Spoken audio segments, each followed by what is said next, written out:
अक्सर ऐसा सोचा जाता है कि इस्लामी कानून बस एक ही चीज है, एक पत्थर की लकीर।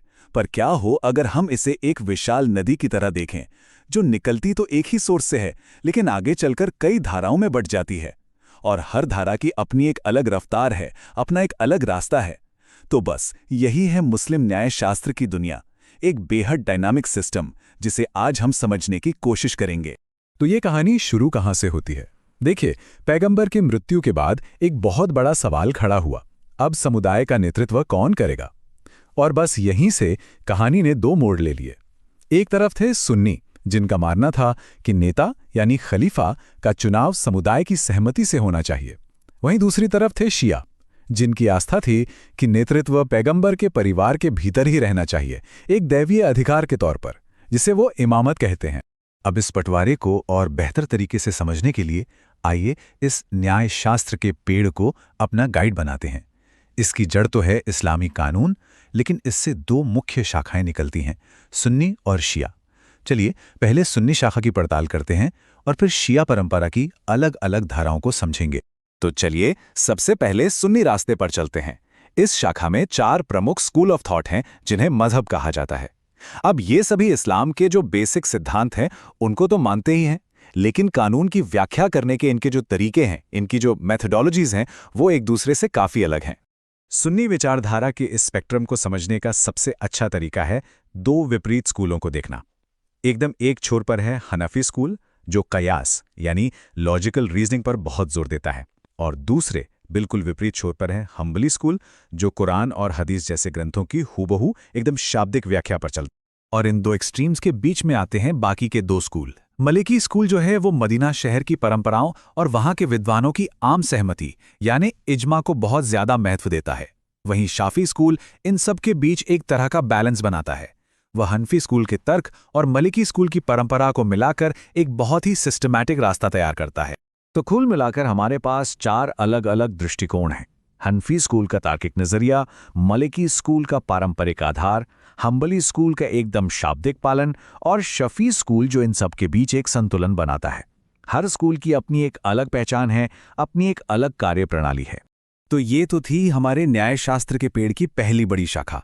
अब चलते हैं दूसरी प्रमुख शाखा की तरफ, यानी शिया रास्ते पे। यहाँ पर जो मतभेद हैं उनका मुख्य कारण इमामों के उत्तराधिकार को लेकर हैं, जिन्हें शिया परंपरा में सिर्फ राजनीतिक नेता नहीं बल्कि आध्यात्मिक गुरु भी माना जाता है। अब देखिए, शिया परंपरा में जो अलग अलग ग्रुप्स हैं उनको समझने से पहले ये जानना जरूरी है कि वो किस बात पर एकमत हैं। सभी शिया संप्रदाय पहले 4 इमामों को मानते हैं, जिसकी शुरुआत अली से होती है। ये एक ऐसी कड़ी है जो सबको जोड़ती है। असली मतभेद चौथे इमाम ज़ैनुल आबदीन के बाद शुरू हुए कि भाई अब उनका उत्तराधिकारी कौन होगा। जो सबसे बड़ा शिया समूह है वो है इस्ना अशरी, जिन्हें 12 भी कहा जाता है। जैसा कि नाम से ही जाहिर है, वे 12 इमामों की एक पूरी श्रृंखला को मानते हैं। इनकी आस्था का एक बहुत ही अहम केंद्र यह विश्वास है कि 12वें इमाम अभी भी मौजूद हैं, पर दुनिया की नज़रों से ओझल हैं और एक दिन वो न्याय स्थापित करने के लिए वापस आएंगे। शिया परंपरा में जो पहला बड़ा मोड़ आया वो था इस्माइलियों के साथ, जिन्हें सेवेनर्स भी कहते हैं। यहीं पर वो उत्तराधिकार की चेन कह सकते हैं टूट जाती है। उन्होंने 7वें इमाम के रूप में मूसा अल कादिम की जगह उनके भाई इस्माइल को मान्यता दी, और बस यहीं से एक नई शाखा का जन्म हो गया। फिर आते हैं जैदी, और इनका नजरिया तो काफी अनोखा है। चौथे इमाम के बाद वे जैद को अपना उत्तराधिकारी मानते हैं, लेकिन सबसे दिलचस्प बात यह है कि वो चुनाव के सिद्धांत को भी नेतृत्व का एक वैध तरीका मानते हैं।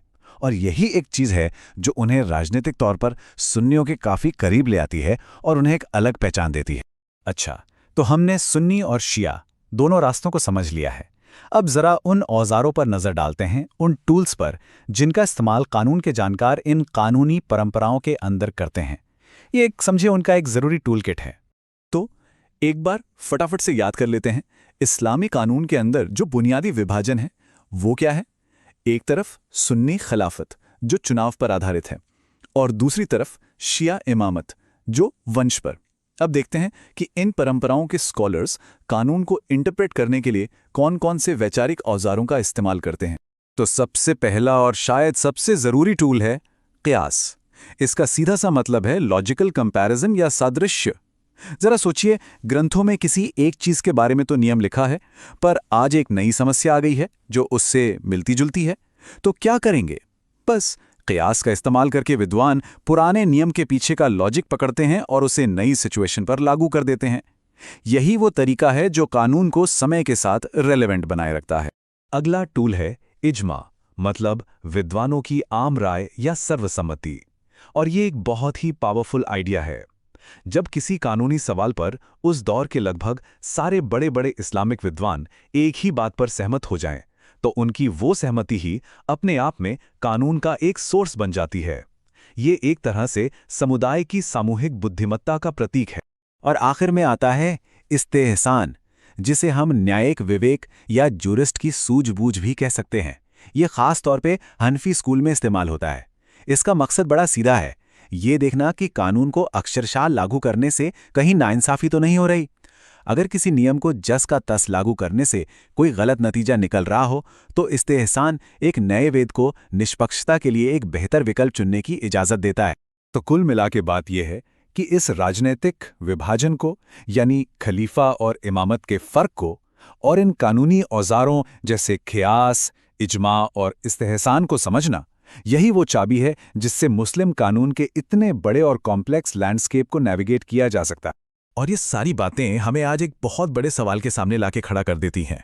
तर्क, परंपरा और व्याख्या पर बने ये सदियों पुराने कानूनी सिस्टम 21वीं सदी की जो मॉडर्न चुनौतियां हैं, उनका सामना कैसे करते हैं?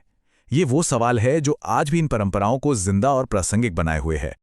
ऐसे और भी वीडियो आपके लिए आते रहेंगे। वीडियो देखने के लिए धन्यवाद।